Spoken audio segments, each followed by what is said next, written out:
This meeting is being recorded. Om Namo Bhagavate Vasudevaya. Om Namo Bhagavate Vasudevaya. Verse 18.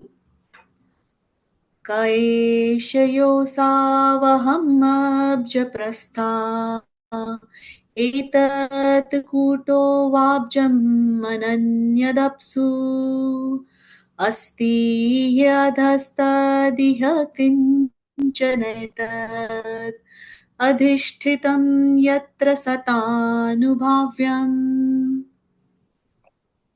Lord Brahma, in his ignorance, contemplated, who am I that I am situated on top of this lotus? Wherefrom has it sprouted? There must be something downwards, and that from which this lotus has grown must be within the water. Verse 19. Sa etham udvikashya tadabjanala nadibhirantarjalam avivesha narvagatastha karnalanala nabhim vichinvansta tad avindatajaha. Translation. Lord Brahma, thus contemplating, entered the water through the channel of the stem of the lotus. But in spite of entering the stem and going nearer to the navel of Vishnu, he could not trace out the root. Verse 20. तमस्य पारे विदुरात्मसर्गम् विचिन्वतो भूत्सुमहं स्त्रिमेनेमिः यो देहभाजां भयमीरयाणाः परीक्षिणोत्यायुरजस्य हेतिः. Translation. O Vidura, while searching in doubt way about his existence, Brahma reached his ultimate time, which is the eternal wheel in the hand of Vishnu, and which generates fear in the mind of the living entity, like the fear of death. Verse 21. ततो निवृत्तोऽप्रतिलब्धकामः स्वधिष्णमासाद्य पुनः स देवः शनैर्जितश्वासनिवृत्तचित्तो न्यसैदद्रूढसमाधियोगः. Translation. Thereafter, being unable to achieve the desired destination, he retired from such searching and came back again to the top of the lotus. Thus, controlling all objectives, he concentrated his mind on the Supreme Lord. Verse 22. कालेन सोऽजः पुरुषायुषाभिः प्रवृत्तयोगेन विरूढबोधः स्वयं तदन्तर्हृदये अवभातम् पश्चात् यन्न पूर्वम्. Translation. At the end of Brahma's 100 years, when his meditation was complete, he developed the required knowledge, and as a result, he could see in his heart the Supreme within himself, whom he could not see before with the greatest endeavor. Verse 23. मृणालगौरायत शेषभोग पर्यङ्कैकं पुरुषं शयानम् फणातपत्रायुतमूर्धरत्नात् युभिहर्तध्वान्तयुगान्ततो ये. Translation. Brahma could see that on the water there was a gigantic lotus-like white bedstead, the body of Sesanaga, on which the personality of Godhead was lying alone. The whole atmosphere was illuminated by the rays of the jewels bedecking the hood of Sesanaga, and that illumination dissipated all the darkness of those regions. Verse 24.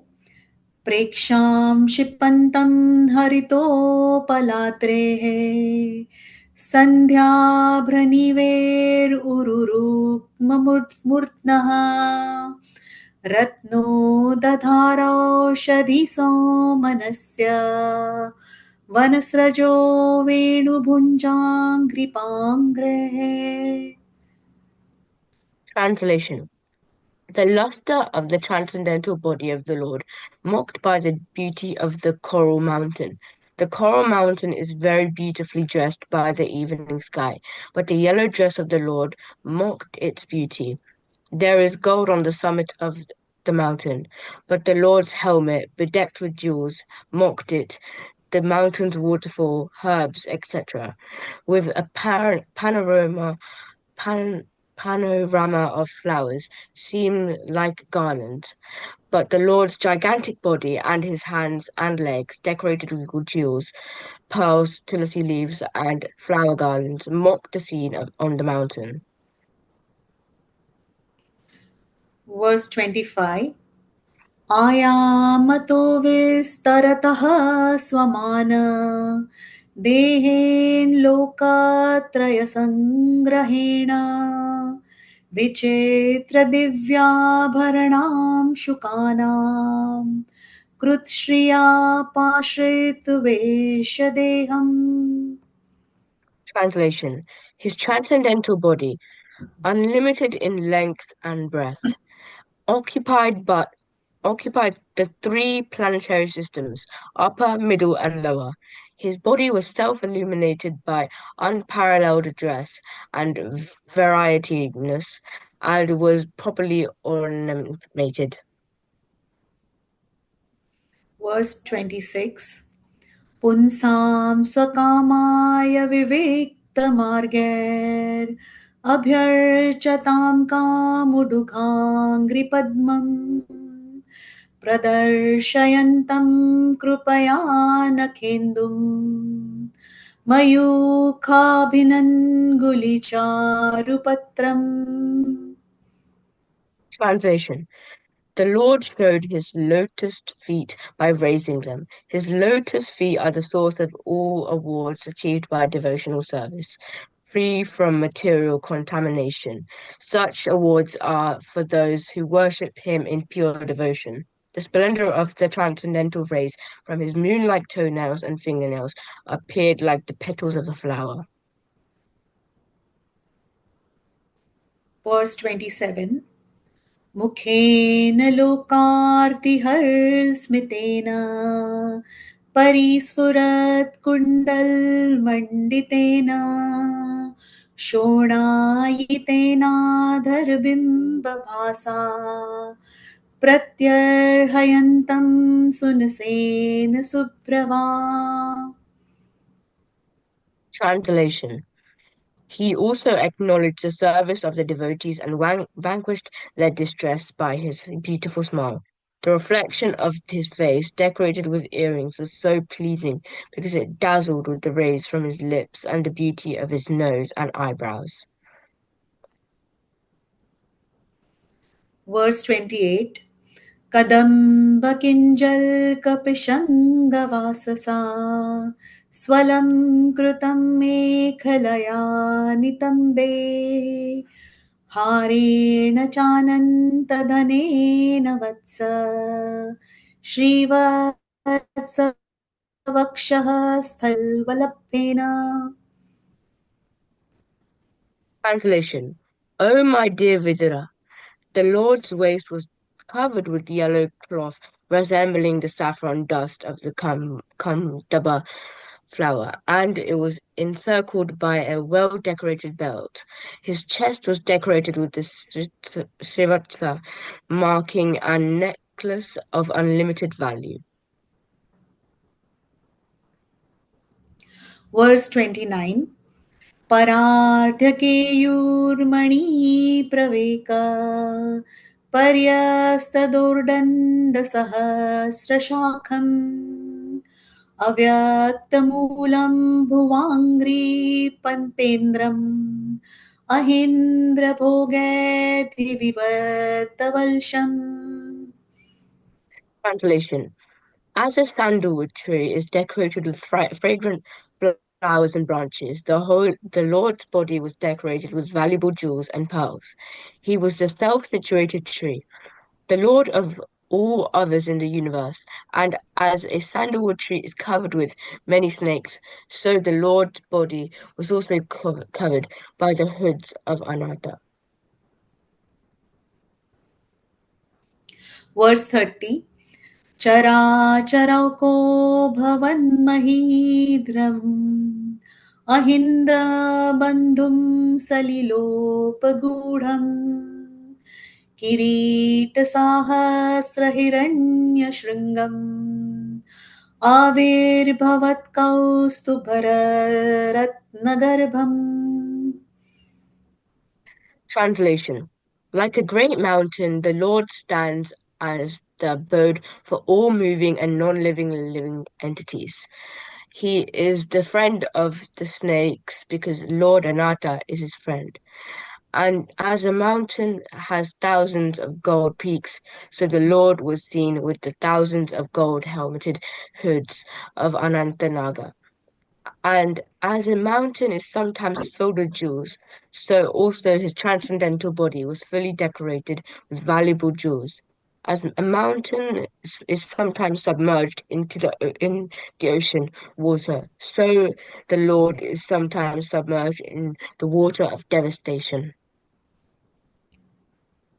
Verse 31. निवीत आमन्यया मधुव्रतश्रिया स्वकृतिमय्या वनमालय हरिम् सूर्येन्दुवयग्नियगमं त्रिधामवि परिक्रमात् प्रधानिकैर्दुरासदम्. Translation. Lord Brahma, thus looking upon the Lord in shape of a mountain, concluded that he was Hari, the personality of Godhead. He saw that the garland of flowers on his chest glorified him with Vedic wisdom in sweet songs and looked very beautiful. He was protected by the Sudarshan wheel for fighting, and even the sun, moon, air, fire, etc., could he not have access to him. Verse 32. तर्ह्येव तन्नाभिसरः सरोजम् आत्मनम् अम्भाश्वसनं वियच्च ददर्श देवो जगतो विधाता नातः परं लोकविसर्गदृष्टिः. Translation.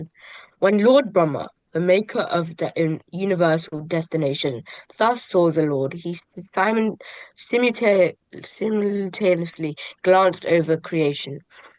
Lord Brahma saw the lake in Lord Vishnu's navel, and the lotus flower, as well as the devastating water, the drying air, and the sky, all became visible to him.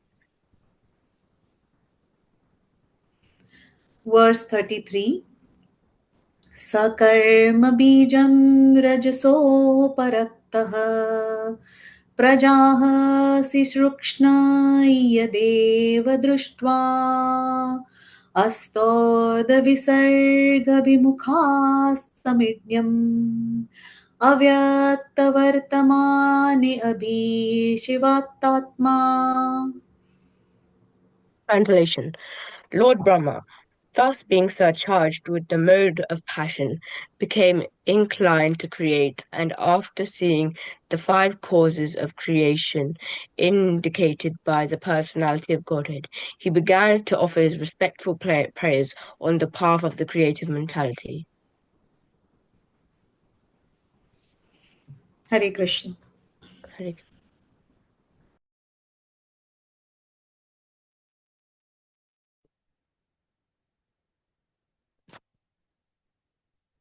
Jai Hare Krishna. Thank you so much, Tisha Mataji, for nicely reciting the Sanskrit, and also to Yash, such a young boy. So thank you very much for reciting the English translation for the verses. Hare Krishna, everyone. My name's Krishna Govinda Das. I'm just going to share you the page. Just let me know if you can see this.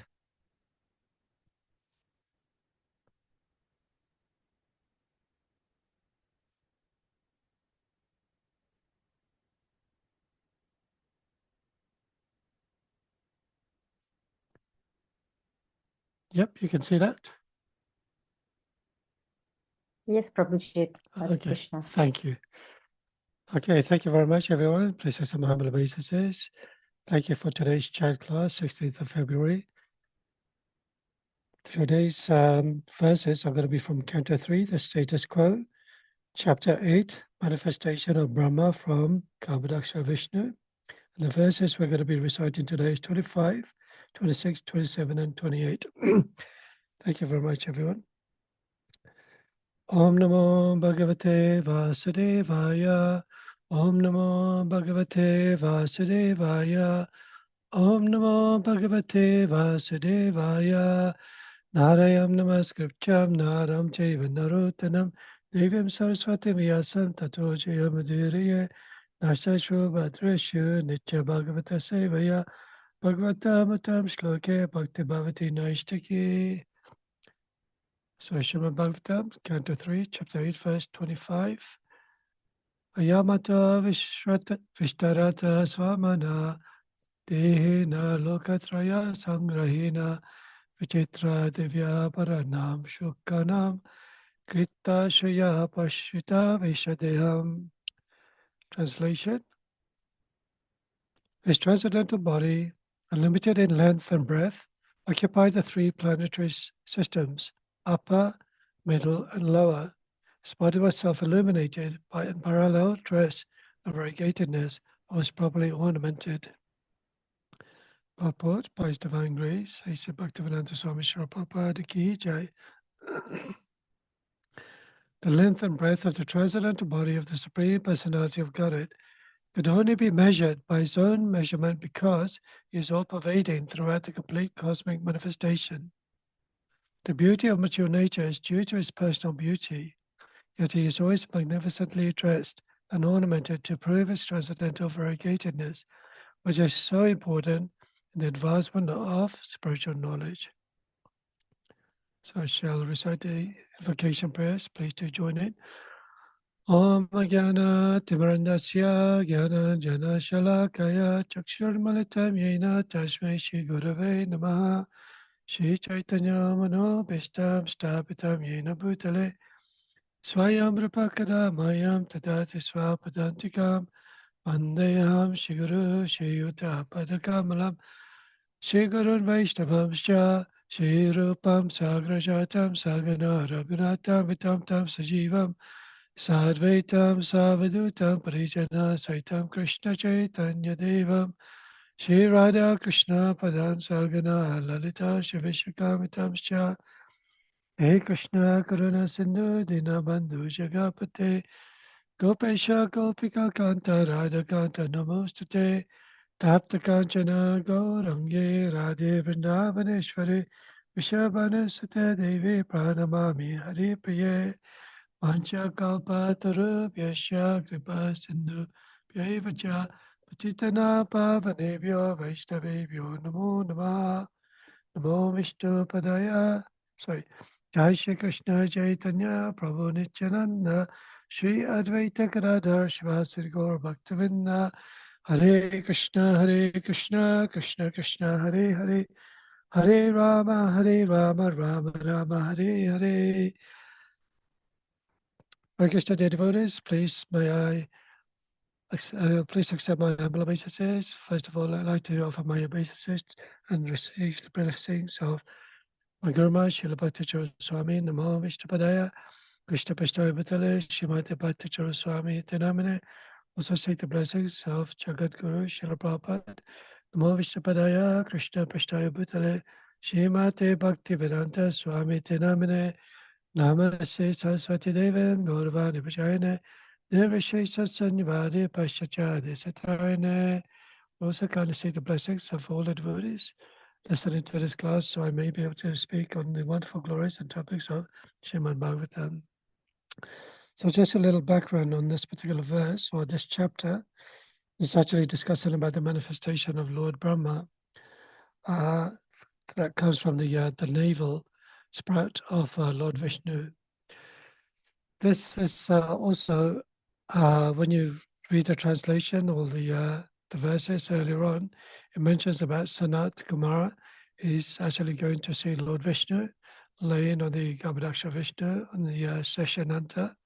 Seshananta is the thousand-hooded snake, and Sanat Kumara is inquiring to Lord Vishnu, please explain to me who you are. Please explain your qualities, your personalities, your nature, everything about you. And on behalf of the Supreme Personality of Godhead, Anantashesh, who is also known as Lord Shankarshan, recites from the Srimad Bhagavatam all the wonderful glories and topics of the Supreme Personality of Godhead. And Sanat Kumara, he actually passes this knowledge to a Muni called Shankayana Muni. Shankayana Muni, when he actually recites the Srimad Bhagavatam, this has also been heard by Parashara Muni and Brihaspati Muni. And the disciple of Parashara Muni happens to be Maitreya Muni, and this discussion is happening between Maitreya asking about the Supreme Personality of Godhead to Maitreya Muni, and he's actually reciting everything he's learned from his own spiritual master, Parashara Muni, who's learned it from his spiritual master, and along the way through the disciplic succession. So it's coming originally from Lord Vishnu through Lord Shankarshan. So you can understand the importance of the disciplic succession, that you should actually adhere and follow the actual acharyas, the sampradaya, a bona fide sampradaya, and understand, be submissive to that personality who can understand and recite this particular glories of the Supreme Personality of Godhead to the submissive disciples. So in this particular verse, it describes about the gigantic form of the Supreme Lord. Now, if you can imagine the original form of Lord Vishnu, Karadaksha Vishnu, is actually so magnanimous, so huge that you cannot actually contemplate, and you can only measure by his own qualities, because nobody in the material world, the material realm, could understand how opulent he is, how beautiful he is, how big he is. Because even in our own sort of limited senses, intelligence, we're only able to ascertain certain things which are within our ability itself. Now, from Karadaksha Vishnu, as mentioned, as he's breathing in and out, as he breathes out from the pores of his skin, all the multi-universes of bubbles appear. And this manifestation, this cosmic manifestation, if you think about it, 3/4 of it is the spiritual world, and 1/4 of it is the material world. And the material world itself is made of the earthly planets, or the upper planets and the lower planetary systems. So within this universe itself, there's 14 planetary systems, 7 sort of below and 7 upper planetary systems. Then within the ocean of the Garbhodaksha Vishnu, half of the bubble which is filled with water, Lord Vishnu is lying on the Sheshananta snake, as we mentioned earlier on, and Lakshmi Devi is massaging his lotus feet. From the navel of Lord Vishnu, there's a flower or lotus that sprouted from there. Lord Brahma is like the self-manifested first being, and he doesn't understand who he is. And even it explains in the Bhagavatam that we read earlier on in this chapter, he's confused. He doesn't understand what his purpose is in life, and he meditates for 100 years. So it actually shows you that he's meditating 100 years of his own lifetime. And even then, he's not been able to understand who he is. So through the stem of the lotus flower, it transcends down, and he cannot find the origin of that sprout from where the lotus has sprung. Then he goes back again, then he meditates again, and then he recognizes who his position is by the intelligence given to him by Lord Vishnu himself. So when we actually talk about, actually, let me go to the next verse, if it's okay. This is verse 26.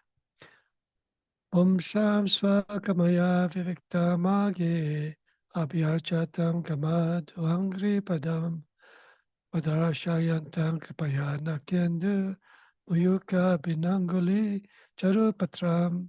Translation: The Lord showed his lotus feet by raising them. His lotus feet are the source of all awards achieved by devotional service, free from material contamination. Such awards are for those who worship him in pure devotion. Sorry.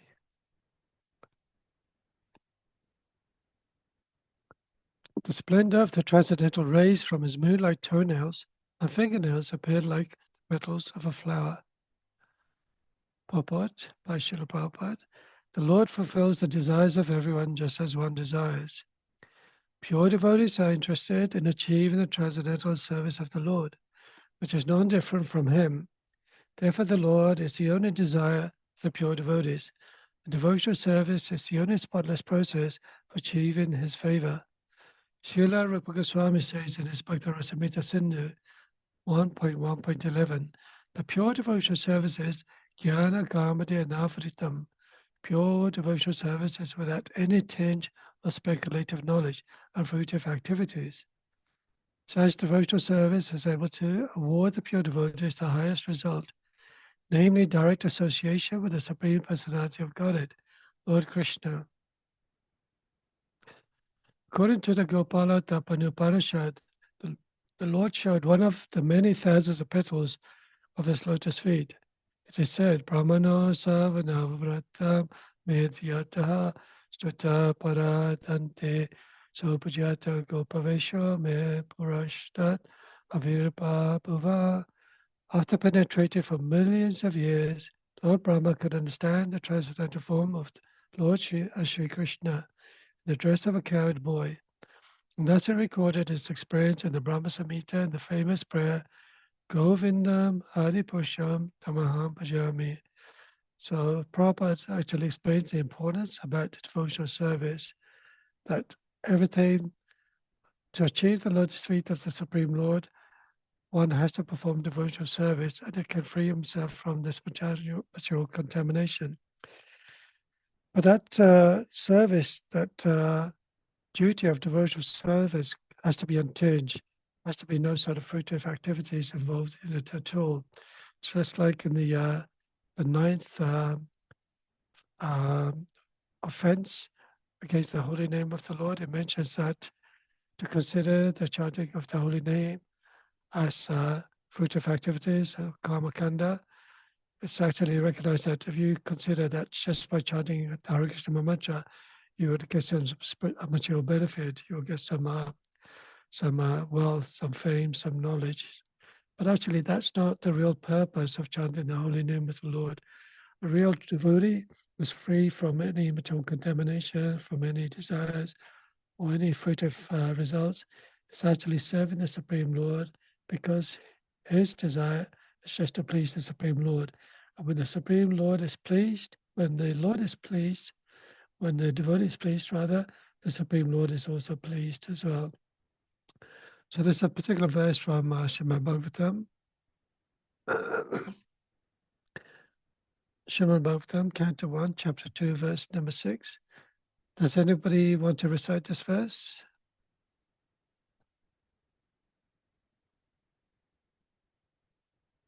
Okay, we have a lot of shy listeners. Save pamsham parodharmo yato bhakti adokshaje ahutaki aprati hata yatma saprashidati. Translation: the supreme occupation, dharma, for all humanity is that by which man can attain to love and devotional service unto the transcendental Lord. Such devotional service must be unmotivated and uninterrupted to completely satisfy the self. So here it actually explains the importance about the supreme occupation is to perform devotional service to the transcendental Lord. But such devotional service should be motivated by any tinge of material senses or material desires, any tinge of or should be completely uninterrupted. Of course, because we're in this illusion, we have tendency to make mistakes.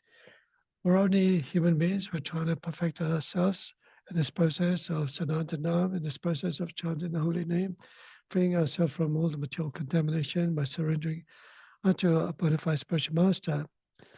And the more you have this Shraddha, the more you get to that stage of Natavritti, where it's completely detached in any material opulences for serving the Lord. Just like Prahlad Maharaj, during the time when Lord Nrsimhadev, he was so angry, he annihilated Hiranyakashipu for tormenting his devotee, Prahlad Maharaj, his own son, Hiranyakashipu's son. He was so angry and he was roaring so loudly that even the demigods and all the personalities were so afraid to approach him, Lord Brahma, Lord Shiva, because he was in such a ferocious mood. The demigods and Narada Muni said to Prahlad Maharaj, please, please go forward. You know, he will be pacified by your presence, he'll be pacified by your words. And Prahlad Maharaj went and he recited some beautiful words glorifying the Supreme Lord, how beautiful he looked with his beautiful nails, beautiful sharp teeth, his beautiful form, half man, half lion.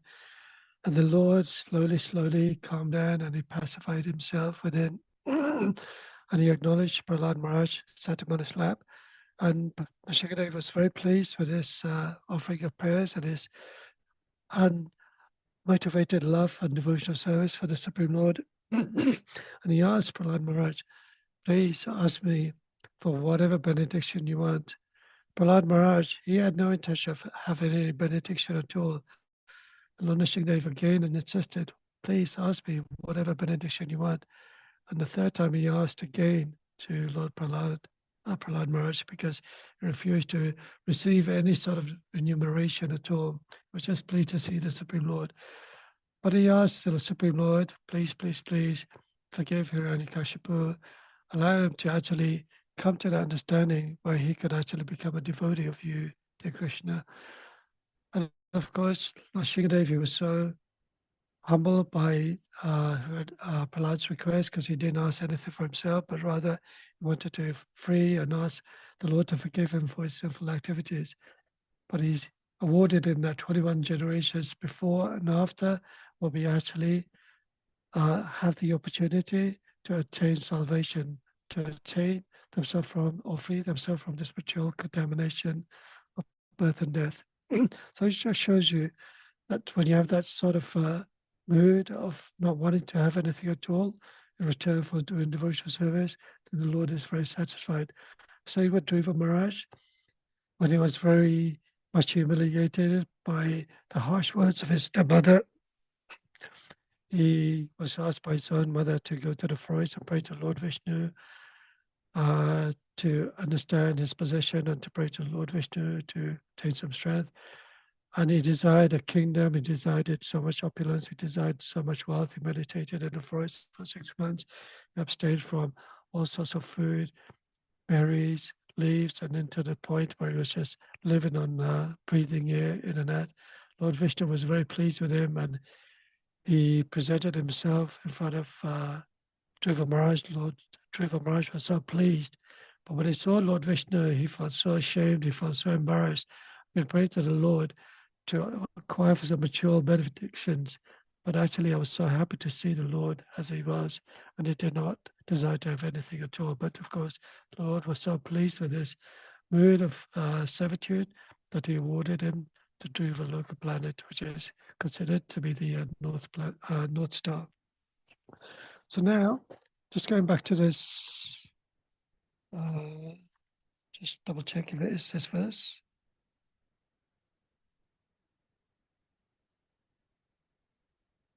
Yeah, here it mentions about the lotus feet. Now we often refer to the lotus feet of the Supreme Lord, the lotus feet of the Spiritual Master. Does anybody want to understand why we refer to the feet as lotus?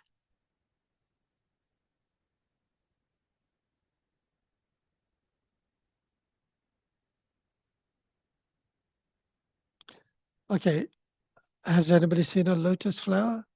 You see the lotus flower, it doesn't touch the water at all. And normally where it's actually harvested, it's actually not very sort of pleasant place. The lake is actually considered to be like a very rundown compared to a beautiful lake that you normally would see. And amongst all the weeds and the other plants, you see the lotus sprout growing out of the water, and the beautiful lotus flower of all different colors, designs, and fragrance appear. So the feet, when compared to the Lord, is compared to the lotus, because the lotus is not contaminated by any material contaminations. So similarly, the lotus feet of the Supreme Lord or the Spiritual Master is not contaminated by any material mundane activities. It's not under the influence of materialistic activities. It's not under the influence of goodness, passion, or ignorance as we see it. There's also a metaphor with the word the lotus. It refers to something which is transcendental, something which is pure, something which is unadulterated. It's also considered to be a divine illumination. So when we see the lotus, the devotee also wants to become like a lotus. He wants to become clean. He wants to become pure. Wants to become free from all material contamination. So when we refer to the lotus, feet of the Lord, we see something which is pure, free from any impurities whatsoever. Now I'm just going to show you a picture of the lotus feet of the Lord. Now, one thing I'm not sure, if the lotus feet of the Lord, the markings are the same for Lord Krishna and Lord Vishnu. Just for argument's sake, we assume it is, unless somebody knows otherwise. So here are the lotus feet of the Supreme Lord. On this side here, it's actually the right foot of the Lord, which actually has 11 symbols. And this side of the foot is the left foot, which has 8 symbols, so total 19 symbols altogether. So just to go quickly through all the symbols, the John, which is just underneath the big toe, the little crease on the bottom of the feet, is referred to the barleycorn. The barleycorn represents the idea that by serving the Lord Krishna's feet, we can gain prosperity. Now, number 2 is the chakra. The chakra is considered to be a classic weapon, normally associated with the avatar of Lord Krishna, and also Krishna himself always carries the chakra. He represents the power to cut down the inner enemies, which is lust, anger, greed, envy, pride, illusion. Then you have the upper curving line, which is this line here, referred to Urdhva Rekha. So just like in your palm of your hand, you have that longevity line that represents exactly how long you're going to live. So similarly, this symbol stands for those who worship Lord Krishna's feet.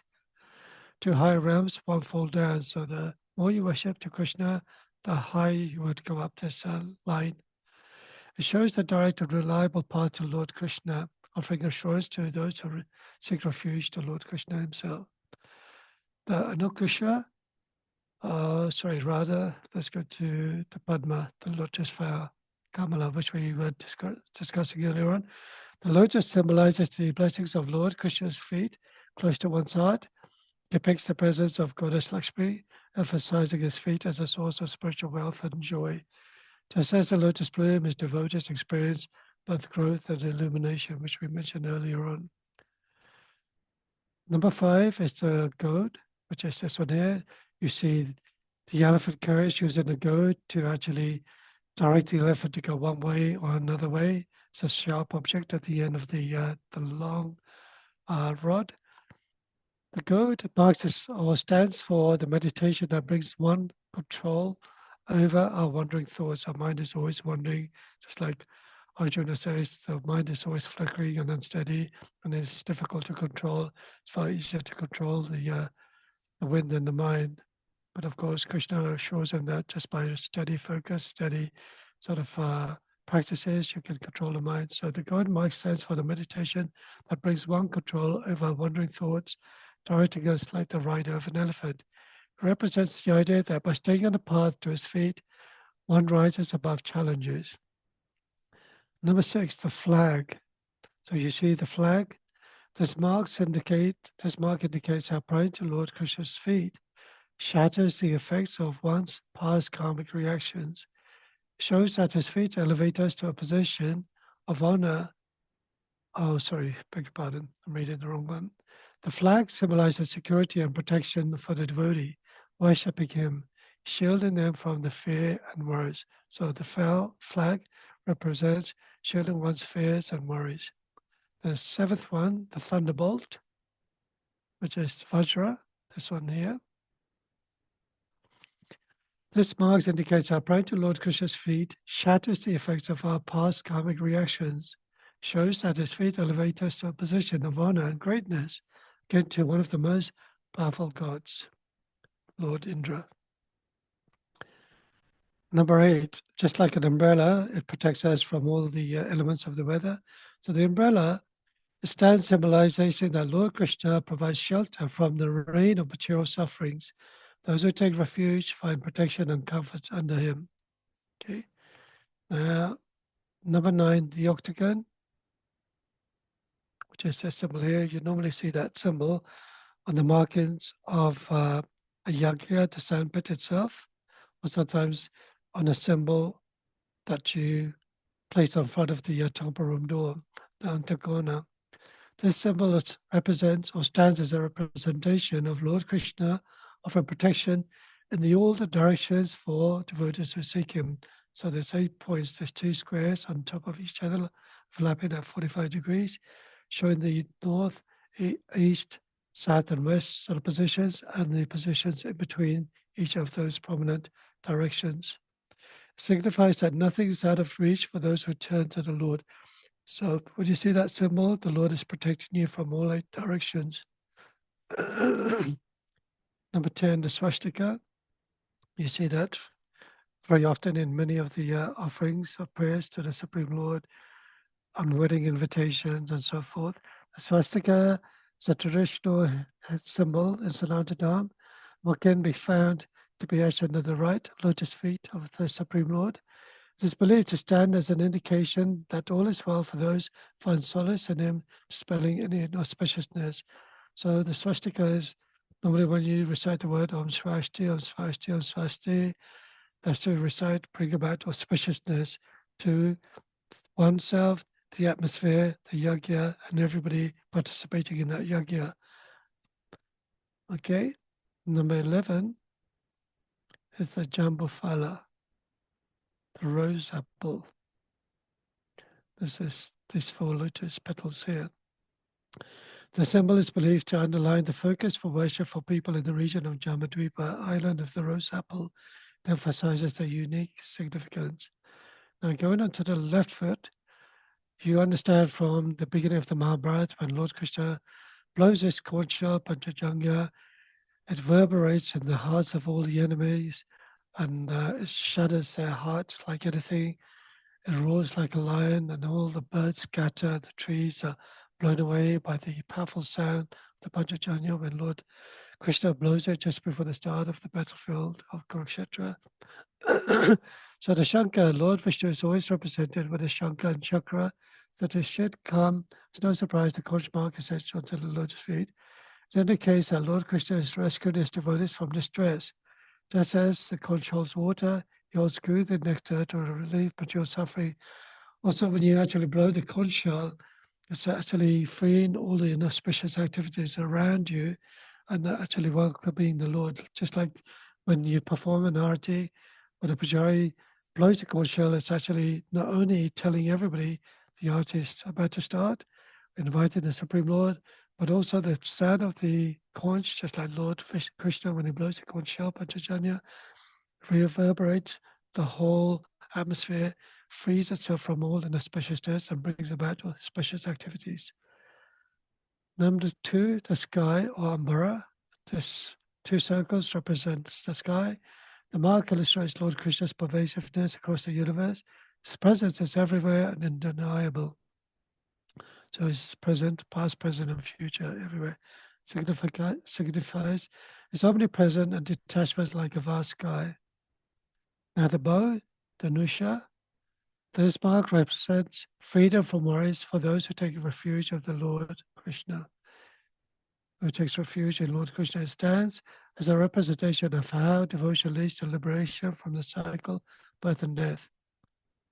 Now this one here, the goish part, go, as you know, refers to a cow. It refers to the calf's footprint. So Lord Krishna was a lover of the cows. This mark shows that the great ocean of maturely worldly life becomes very small and insignificant, like the water held in a calf's hoofprint. For those who have taken full shelter of uninterrupted meditation of his feet, this makes the ocean easy to cross. So in other words, when you see a water filled in a calf's hoof footprint, that's also considered to be like all the worries, the miseries, the difficulties, the repeated cycle of birth and death within that little tiny hoofprint. But that is actually considered to be so insignificant when you actually worship the Supreme Lord. All those material activities, all those material desires, all those difficulties, all those worries, anxieties that we have, considered like a small footprint of a calf which is filled with water. So just by coming into Krishna consciousness, you can overcome and step over that little hoofprint.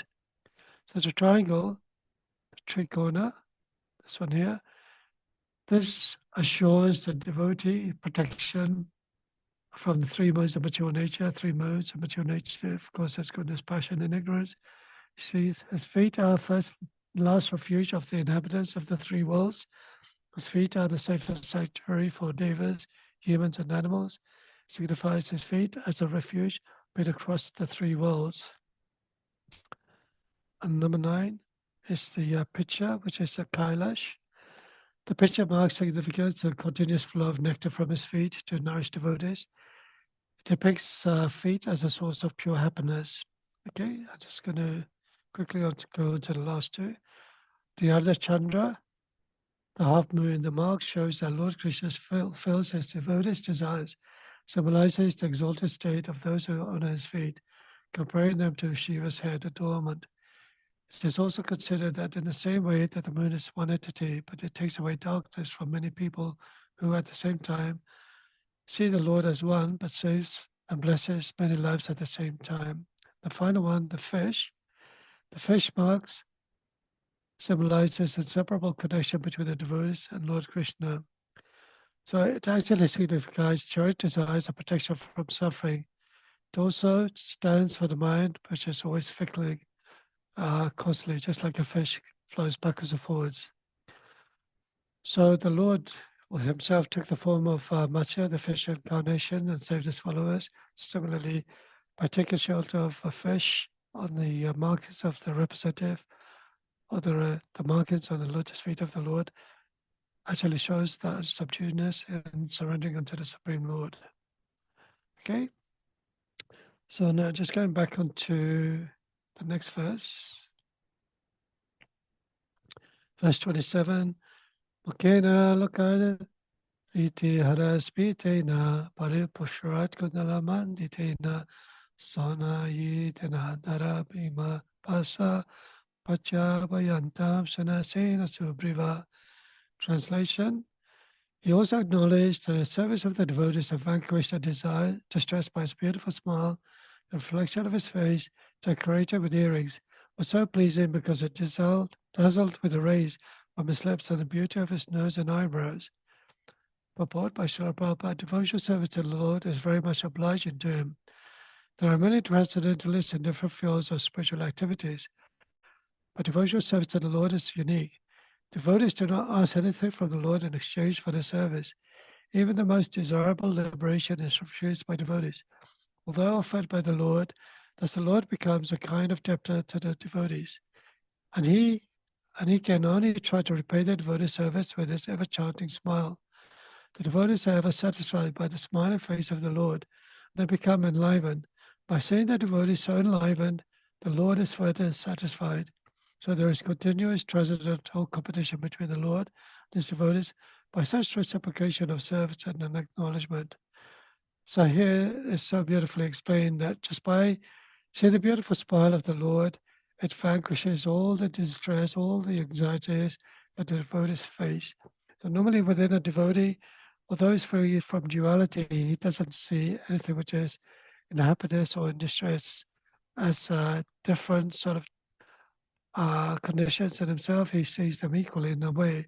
But of course, for many of us who are still on that path of devotional service, we always pray to the Supreme Lord, just like Krishna says, there's four types of people who pray to me: pious people, devotees who pray to me, those who are in distress, those who desire wealth, those who are generally inquisitive, and those who want to search about the absolute truth. Majority of us fall into that category of being in a distressful situation. Difficulties arise every day in our life: family, personal, health, work, social.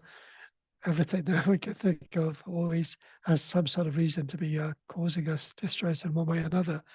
So by just looking at the Supreme Lord, by meditating on the Supreme Lord, his beautiful smile, when you see the Lordship, the beautiful smile, Shri Shri Radha Gokulananda, Shri Shri Sitaram Lakshmanaman, Shri Shri Radha Lindeshwar, and all the beautiful personalities that you see, whatever darshans that you take, whether at the temple or at home with your own personal deities, it says that thousands of lakes of tears are evaporated just by seeing the pleasing, beautiful smile of the Supreme Lord. So seeing the smile of the Supreme Lord, those lakes of distress, of tears that's accumulated over thousands of lifetimes are just completely evaporated away. So consider by chanting the Supreme Lord's name, by seeing his beautiful smile, beautiful eyes, beautiful face, beautiful feature, by pleasing the Lord is very pleased, and there's a general competition. The more you please the Supreme Lord, the more you please the devotees, the more the Lord reciprocates. As all are surrender unto me, I reward them accordingly. Going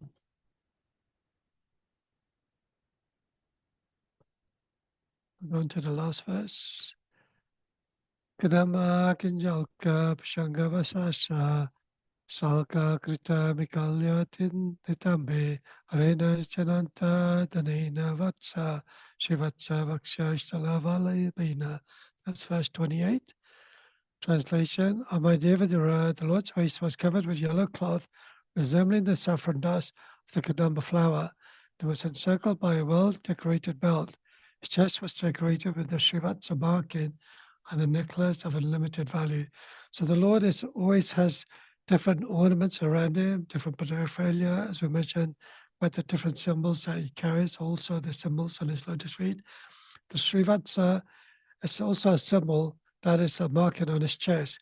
So this, when I was doing a bit of research on this, there's different stories or different considerations about what the Srivatsa is. So the Shri from the Srivatsa actually refers to Lakshmi Devi. So it's a marking of Lakshmi Devi, always on the chest of Lord Krishna or Lord Vishnu.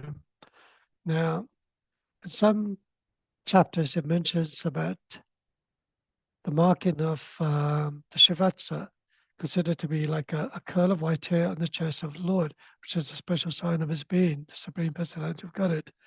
In Vaikuntha Loka and Goloka Vrindavan, the inhabitants are exactly the same form as the Personality of Godhead. So it mentions about hair, it's just been a curl of white hair.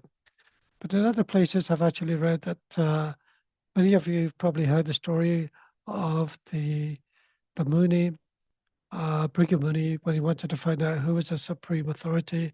Was it Lord Brahma, was it Lord Shiva, or Lord Vishnu? And when he sees each one of them in turn, he gets offended that Lord Brahma, or Brahma gets offended by Lord Brigha, that he doesn't actually acknowledge him as his son. Brigha gets very angry with him, and Brahma also gets angry with Brigha Muni. Lord Shiva, his Brahman brother, when he sees Lord Shiva gets up immediately, tries to greet Brigha Muni, and Brigha Muni saying that, no, please don't embrace me, you're covered full of ashes, you're contaminated, and so forth. Lord Shiva becomes very angry. But then he eventually goes to see Lord Mahavishnu, who is actually resting. And while he's sleeping, Brigha Muni gives him a big kick on his chest, on his breast. Vishnu, who sprang up suddenly, saw Brigha standing before him. He begged pardon of the sage. He declared that he would carry Brigha's footprint permanently on his chest as a sign of repentance for having shown disrespect to the Maharishi.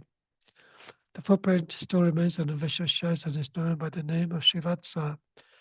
So in that way, it also goes on about Lakshmi Devi. She's very, very upset. She's offended that this sage has kicked his beloved a beloved husband. So she also comes down, descending onto the earth, where she finds Vishnu, and she comes in the form of Padmavati, and she marries Krishna as the avatar of Srinivas. So there's different stories here. If anybody can actually confirm if they've come across it. And also when we were talking about Lord Brahma on this particular chapter, about his personality, there's a beautiful story about Lord Brahma when he comes to Dwarka to see Lord Vishnu, Lord Krishna. The messengers tell Krishna, Brahma has come to see you, may I let him in? And then Lord Krishna says, oh, who is this Lord Brahma, which one? And then the messenger goes back and tells Lord Brahma, you may come in, but he wants to know which Brahma you're from. So I'll quickly read this because we don't have much time. So once when Krishna was ruling Dwarka, Lord Brahma came to see him, and the doorman immediately informed Lord Krishna of Brahma's arrival. When Krishna was so informed, he immediately asked the doorman, which Brahma, what is his name? The doorman therefore returned, questioned Lord Brahma. When the doorman asked which Brahma, Lord Brahma was surprised. He told the doorman, please go inform Lord Krishna that I am the four-headed Brahma, who is the father of the four Kumaras. The doorman then informed Lord Krishna of Lord Brahma's description. Lord Krishna gave him permission to enter. The doorman escorted Lord Brahma in. As soon as Brahma saw Lord Krishna, he offered obeisances at his lotus feet. Sorry, beg your pardon. This is from Chaitanya Charitamrita, from Madhya Lila, chapter 21, starts from verse 57 onwards. Text 63, after being worshipped by Lord Brahma, Lord Krishna also honored him with suitable words. Then Lord Krishna asked him, why have you come here? Being questioned, Lord Brahma immediately replied, later I shall tell you why I've come. First of all, there is a doubt in my mind which I wish you could kindly dissipate. Why did you inquire which Brahma had come to see you? What is the purpose of such an inquiry? Is there any other Brahma besides me within this universe? Upon hearing this, Shri Krishna smiled and immediately meditated. Limited Brahmas arrived instantly. These Brahmas had different numbers of heads. Some had 10 heads, some 20, some 100, some 1,000, some 10,000, some 100,000, some 10 million, and others 100 million. No one can count the number of faces they had. They also arrived many Lord Shivas with various heads, numbering 100,000, 10 million. Many Indras also arrived, and they had hundreds of thousands of eyes all over their bodies. When the four-headed Brahma of this universe saw all these opulence of Krishna, he became very much bewildered, considered himself a rabbit amongst many elephants. So all of the Brahmas came and they respected Lord Krishna, offered their respects to Lord Krishna, and as soon as they touched the lotus feet of Lord Krishna, all their helmets also simultaneously touched the lotus feet of the Supreme Lord. So no one can underestimate the inconceivable potency of the Lord of Krishna. All the Brahmas who were there were resting in the one body of Krishna. So it actually shows you the significance that although we may consider there's only one Brahma in this universe, as we understand there's millions and millions of universes, and each of these universes has a Lord Brahma sprouted from the navel, lotus, which sprouts from the navel of Lord Vishnu. And from seeing this picture, you can see Lord Krishna, and you see the four-headed Brahma, and amongst the four-headed Brahma, you can see millions of other Lord Brahmas also participate, and you can see the millions of thousands of heads on their heads as well. So it just shows you that sometimes we do not understand, it's so significant that even the demigods like Lord Brahma, Lord Shiva don't understand Lord Krishna or his opulence. He has inconceivable potency, and we as insignificant servants of the servants of the servants of the Lord are unable to understand. So there was some other information I wanted to recite as well later on, but unfortunately we've run out of time. So I kindly pass you on to the singer, the reciter for the singer. Please forgive me for any mistakes, and I pray that one day I can offer my humble obeisances and understand the wonderful personality of the Supreme Personality of Godhead. Hare Krishna, everyone. Hare Krishna, Prabhuji. Thank you so much. My Dandavat Pranam. All glory to Srila Prabhupada. Beautifully explained. Thank you, Prabhuji. Prabhuji, for today's bhajan, we have our dear Jyoti Mataji who will be singing beautiful bhajan. Jai Radha Madhav, and Devika will be doing the translation. Jyoti Mataji, whenever you, Devika and yourself are ready. Hare Krishna. Hare Krishna. Prabhuji, thank you for the wonderful class. Hare Krishna. Krishna is the lover of Radha. He displays many amorous pastimes in the groves of Vrindavana. He is the lover of the cowherd maidens of Vraja and the holder of the great hills named Govindavana. He is the beloved son of Mother Yashoda, the delighter of inhabitants of Vraja, and he wanders in the forest along the banks of the river Yamuna. Hare Krishna. Hare Krishna. Please forgive any mistakes. Jai Radha Madhava Kunja Bihari. Jai Radha Madhava Kunja Bihari. Gopi Jana Vallabha Girivaridari. Gopi Jana Vallabha Girivaridari. Jai Radha Madhava Kunja Bihari. Yashodanandana Rajajana Ranjana Yashodanandana Rajajana Ranjana Yamuna Tira Vanachari Jai Radha Madhava Kunja Bihari Gopi Jana Vallabha Girivaridari. Hare Krishna, Krishna Krishna, Hare Hare, Hare Rama, Rama Rama, Hare Hare. Hare Krishna, please forgive me for my mistakes. Beautiful singing, Mataji and Devika. Haribol. Jai, thank you very much. Very beautiful recitation and singing. Thank you so much.